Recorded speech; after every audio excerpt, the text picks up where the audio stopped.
Hi everyone, welcome back to my YouTube channel DSRL maths YouTube channel. ఈరోజు మనం 10th standard 2024 సంబంధించి mathematics model paper 1లో ఉండేటువంటి sums మనం discussion చేస్తున్నాము. అయితే ఇప్పటివరకు కూడా 2 మార్క్స్ సమ్స్ ఒక వీడియోలో చేయడం జరిగింది, 4 మార్క్స్ సమ్స్ ఒక వీడియోలో చేయడం జరిగింది. ఈరోజు మనం 1 మార్క్స్ సమ్స్ ఈ యొక్క వీడియోలో తెలుసుకుందాం. సో 1 మార్క్లో 12 లెక్కలు ఉంటాయి. సో అది ఏ విధంగా ఉంటాయో చూద్దాం. అదేవిధంగా ఈ యొక్క వీడియోని 10వ తరగతి చదువుతున్న విద్యార్థులందరికీ కూడా షేర్ చేయండి. ఎవరైనా సరే మొట్టమొదటిగా మన ఛానల్ చూస్తుంటే DSRL maths YouTube channel subscribe చేయండి. ఎందువలనగా ఇది మోడల్ పేపర్ 1లో 1 మార్క్, 2 మార్క్స్, 4 మార్క్స్, అలాగే నెక్స్ట్ 8 మార్క్స్ సమ్స్ ఒక వీడియో చేయడం జరుగుతుంది. సో ఏవైనా సరే కొత్త వీడియోని నేను అప్లోడ్ చేసినప్పుడు మీకు నోటిఫికేషన్ రూపంలో రావాలంటే ఖచ్చితంగా మీరు సబ్స్క్రైబ్ చేసి బెల్ ఐకాన్ నొక్కితే ఫర్ ఆల్ అనే దాని మీద నొక్కితే మీకు ఎప్పుడైతే నేను కొత్త వీడియోని అప్లోడ్ చేస్తానో అప్పుడు మీకు నోటిఫికేషన్ రూపంలో రావడం కూడా జరుగుతుంది. సో వీడియోలోకి వెళ్ళిపోదాం. స్కిప్ చేయకుండా మొదటి నుంచి లాస్ట్ వరకు కూడా చూడండి.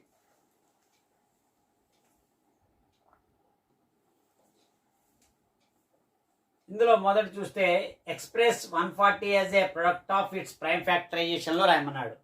సో 140 ప్రైమ్ ఫ్యాక్టరైజేషన్లో రాయమన్నప్పుడు మీరు ఈ విధంగా చూసుకోండి. 2 70s, 2 35s, 5 7s, 7 1s. So అక్కడ 140ని ఎలా రాయొచ్చు? 2 × 2 × 5 × 7. ప్రైమ్ ఫ్యాక్టర్ చేసినప్పుడు ఓన్లీ ప్రైమ్ నెంబర్స్ తీసుకోవాలంటే 2 3 5 7 11 13 ఏ నెంబర్ కూడా పోకూడదు ఏ టేబుల్ను. సో అటువంటిది ప్రైమ్ ఫ్యాక్టరైజేషన్లో చూసుకోవాలి. ఇక్కడ find the number of zeros, find the zeros of P of X. Number of అన్నాడు, ఇక్కడ నెంబర్ ఆఫ్ రాసుకోండి. ఎన్ని ఇక్కడ ఎక్స్ మీద ఇంటర్సెక్ట్ అయినవన్నీ తీసుకోవాలి. 1 2 3. సో 3 జీరోస్ అని రాయాలి. ఓకేనా? అలాగే find the nature of the roots of the quadratic equation ఇచ్చాడు. 2x² 4x + 3 = 0. దీన్ని కంపేర్ చేయండి. ax² + bx + c = 0. అంటే ఏ వాల్యూ 2 అవుతుంది, బి వాల్యూ -4 అవుతుంది, సి వాల్యూ 3 అవుతుంది. So nature of the roots formula ఏంటి? ముందుగా డిస్క్రిమినెంట్ కట్టాలి. b² - 4ac. b² అంటే -4 whole square -4 × a value 2, c value 3. 4² 16, 4 2 8, 8 3 24 అంటే -8. ఇది ఏంటైంది? Less than 0. 0 కన్నా తక్కువ కాబట్టి no real roots. No real roots are imaginary roots అని చెప్పాలి. Imaginary roots. సో ఇవి ఆప్షన్లో ఇస్తారు, ఆప్షన్ ప్రకారంగా మనం చూసుకోవాలి. ఓకేనా? ఓకే, నెక్స్ట్ బిట్స్ చూద్దాం.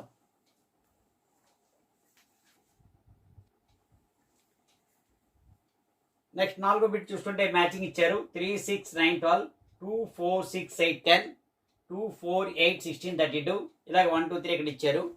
x such that x = 2n, n belongs to n, n x <= 5. అలాగా 3n n belongs to ఇవన్నీ కూడా వచ్చే మనకి x అను, ఇది n belongs to n, x n అనేవి. ఓకే, <= 5, <5 5. ఇక్కడ 3 6 9 12 అనేది 3 1 3, 3 2 6, 3 3 9, 3 4 12. అంటే ఇది సెకండ్ దానికి ఈక్వల్ అవుతుంది. చూసుకోండి, అంటే p అనేది మనకి సెకండ్కి ఈక్వల్ అవుతుంది. అలాగే ఆప్షన్లో ఉంటాయి, చూసుకోవాలి. 2 4 6 8 10 అంటే 2 1 2, 2 2 4, 2 3 6, 2 4 8, 2 5 10 అంటే 2nకి ఈక్వల్ అవుతుంది. 2n వేరు, 2n వేరు. చూసుకోండి మీరు, 2n వేరు, 2n వేరు. సో ఇది 2nకి సమానం. 2 1 2, 2 2 4, 2 3 6, 2 4 8, 2 5 10. సో q అనేది దేనికి ఈక్వల్ అవుతుంది? 1కి ఈక్వల్ అవుతుంది. అలాగే 2 4 8 16 అంటే 2 1 2, 2 2 4, 2 3 6 కావాలి, 8 వచ్చింది. అంటే 2 power 1 2, 2 square 4, 2 cube 8, 2 power 4 4 16, 2 power 5 32. అంటే 2 power nకి ఈక్వల్ అవుతుంది. థర్డ్ వన్ అంటే r అనేది దేనికి ఈక్వల్ అవుతుంది? థర్డ్ వన్కి ఈక్వల్ అవుతుంది. అంటే చూడండి 2 1 3, p అనేది 2కి, q అనేది 1, r అనేది 3. అక్కడ కింద ఆప్షన్స్ ఇస్తారు మీకు, అది ఎందులో ఉందో చూసుకోవాలి. నెక్స్ట్ 5th బిట్ ఏమి ఇచ్చారంటే స్టేట్ పైథాగరస్ థియరమ్ అన్నారు. In a right triangle, the square of hypotenuse is equal to the sum of the squares of the other two sides. So ఇక్కడ ఒక రైట్ యాంగిల్ ట్రయాంగిల్ తీసుకుంటే మనం ABC, ఇది 90 degrees, ఇది hypotenuse అవుతుంది. The square of the hypotenuse అంటే AC² = AB² + BC² అవుతుంది. So ఇది డెఫినేషన్ రాయండి, ఒక డయాగ్రామ్ డ్రా చేయండి, ఇక్కడ రాయండి. In a right triangle the square of the hypotenuse equal to the some of the squares of the other two sides అని రాయాలి. ఓకేనా. నెక్స్ట్ బిట్ చూద్దాం.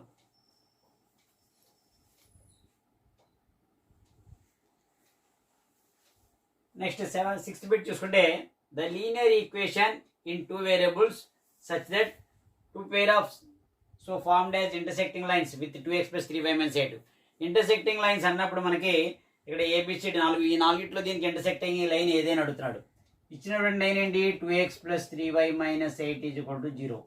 ఇంటర్సెక్టింగ్ లైన్స్ ఎప్పుడు కూడా ఇలా ఇంటర్సెక్టింగ్ అయినప్పుడు దానికి ఒక కండిషన్ ఉంటుంది మనకి. a1/a2 is not equal to b1/b2. ఓకేనా. సో ఇందులో a1/a2 ఏది? 2/3 అంటే ఎక్స్ కోఎఫిషియంట్ అన్నమాట. ఇది ax + by + cకి కంపేర్ చేయండి. ax + by + c కంపేర్ చేయండి. ఓకే, 2/3. ఇప్పుడు వచ్చినవన్నిటి కూడా మీరు ఫైండ్ అవుట్ చేయండి. ఇక్కడ మనకి ఏంటి? ఈక్వల్ అవ్వకూడదు.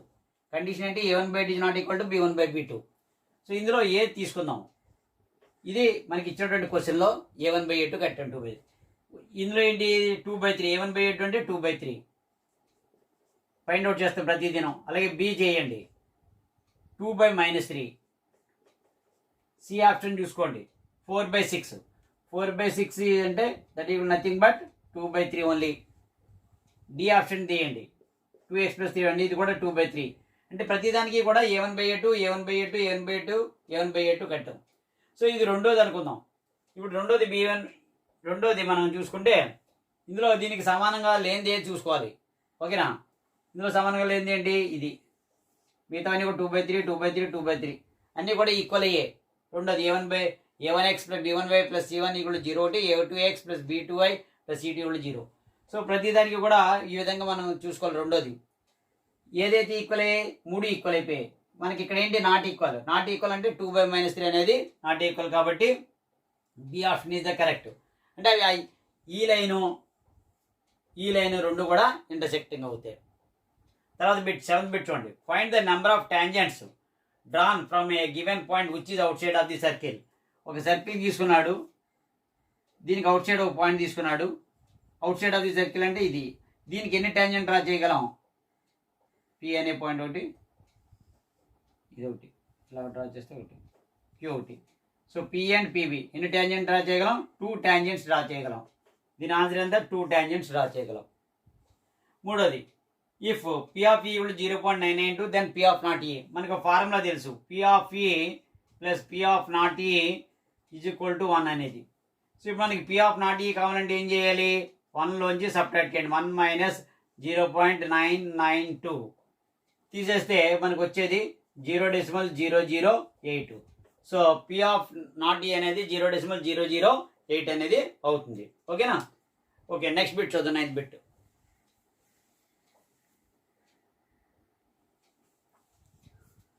నెక్స్ట్ బిట్ చూసుకుంటే what is the side of A cube? It's volume ఈ 64 cm³ అన్నట్టు. అంటే మెన్సురేషన్లో అది volume of the cube formula ఏంటి? మనకి ఏ క్యూబ్ అంటే 64 ఇచ్చారు. ఏ క్యూబ్ అంటే 64 ఎలా రాయొచ్చు? 4 cube. 4 × 4 × 4 that is 64.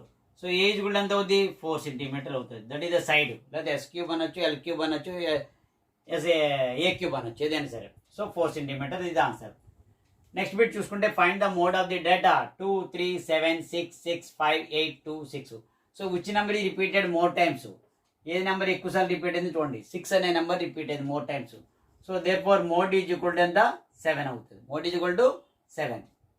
Next match of the following. ఇది trigonometrical ratios of complementary angles. అంటే మనకి sin 90 - θ cos θ, cos 90 - θ sin θ, tan 90 - θ cot θ, secant 90 - θ cosecant θ, cosecant 90 - θ secant θ, అలాగే cot 90 - θ tan θ. So trigonometry complementary angles అన్నప్పుడు 90 వస్తుంటాయి. సో ఇప్పుడు సైన్ కాంప్లిమెంటరీ ఏంటి అవుతుంది అంటే cos θ అవుతుంది. అంటే పి అనేది 3కి ఈక్వల్ అవుతుంది. అక్కడ ఆప్షన్లో ఏది ఉందో మీరు చూసుకోండి. అలాగే కొసికెంట్కి సీకెంట్ ఇది అవుతుంది కాంప్లిమెంటరీ యాంగిల్. అంటే 3Q అనేది 2కి ఈక్వల్. ట్యాన్ థీటాకి కాంప్లిమెంటరీ కాట్ అవుతుంది. అంటే ఆర్కి 1. సో ఈ విధంగా ఆప్షన్లో ఏదైతే ఉందో చూసుకోవాలి. అలాగే సెషన్ అండ్ డిజైన్ కూడా క్వశ్చన్స్ ఉంటాయి. సో ఇంకోటి రఫ్ డయాగ్రామ్ ఒకటి ఇస్తాడు అప్లికేషన్ ఆఫ్ ట్రిగ్నామెట్రీలో. చూద్దాం లాస్ట్ వన్.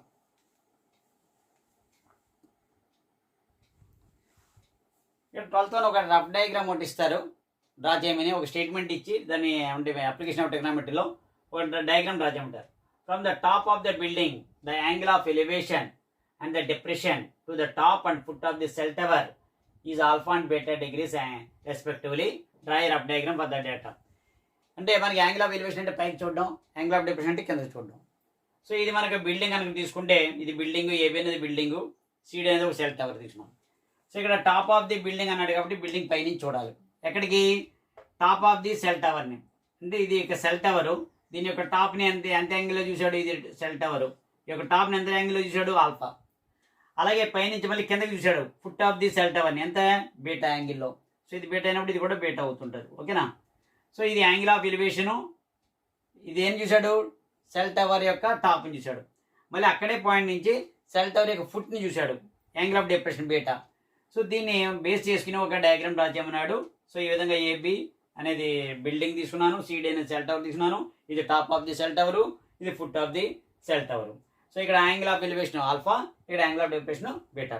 సో ఈ విధంగా ఒక 12 సమ్స్ ఇస్తారు. అందులో మనం ఈరోజు ఎక్స్ప్లెయిన్ చేయడం జరిగింది మోడల్ పేపర్ 1లో. సో ఇంతకుముందు ఎవరైనా సరే 2 మార్క్స్ కానీ 4 మార్క్స్ కానీ చూడకపోతే మన ఇదివరకు వీడియోలో మన ప్లేలిస్ట్లోకి వెళ్ళినా మీరు, లేదంటే ఇదివరకు మన వీడియోని అప్లోడ్ చేసిన వీడియోలు కనుక చూస్తే మీరు 2 మార్క్స్ అండ్ 4 మార్క్స్ అప్లోడ్ చేయడం జరిగింది. నెక్స్ట్ వీడియోలో 8 మార్క్స్ సమ్స్ మీకు అప్లోడ్ చేయడం జరుగుతుంది. కాబట్టి ఎవరైనా సరే మొట్టమొదటిగా మన ఛానల్ చూస్తుంటే సబ్స్క్రైబ్ చేయండి, పరాలను నొక్కండి, బెల్ ఐకాన్ నొక్కితే మీకు నెక్స్ట్ వీడియో 8 మార్క్స్ సమ్స్ మీకు అప్లోడ్ చేయడం జరుగుతుంది. కాబట్టి అది మీకు నోటిఫికేషన్ రూపంలో రావడం జరుగుతుంది. సో అదేవిధంగా ఇది మోడల్ పేపర్ 1. రానున్న రోజుల్లో మోడల్ పేపర్ 2 కూడా చెప్పడం జరుగుతుంది. 1 mark, 2 marks, 4 marks, 8 marks public examination వెళ్ళే వరకు కూడా మోడల్ పేపర్స్ని అప్లోడ్ చేయడం జరుగుతుంది. కాబట్టి ఖచ్చితంగా అందరూ కూడా సబ్స్క్రైబ్ చేయండి. అదేవిధంగా ఇక వీడియోని 10వ తరగతి చదివిన విద్యార్థులందరికీ కూడా, మీ ఫ్రెండ్స్ అందరికీ కూడా షేర్ చేయండి. Thank you very much.